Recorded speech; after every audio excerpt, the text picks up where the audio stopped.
Tara na mga Lawakenyo, sabay-sabay nating awitin ang Christmas alphabet sa Balderas alphabet naman.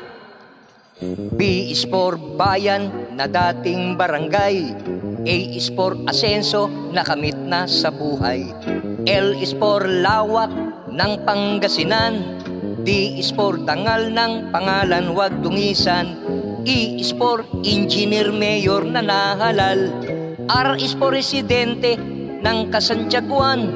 A is for aman ng tunay na pagbabago. S is for serbisyo, walang upas sa tao. Sa tono ng awitin ng Christmas alphabet, pwede din palang awitin sa Balderas alphabet. B is for bayan na dating barangay. A is for asenso na kamit na sa buhay. L is for lawak ng Pangasinan. D is for dangal ng pangalan wag dungisan. E is for engineer mayor na nahalal.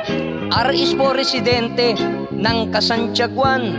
A is for ama ng tunay na pagbabago. S is for serbisyo, walang upas sa tao. Sa tono ng awitin ng Christmas alphabet, pwede din palang awitin sa Balderas alphabet. O diba? Ang gandang awitin mga Lawakenyo.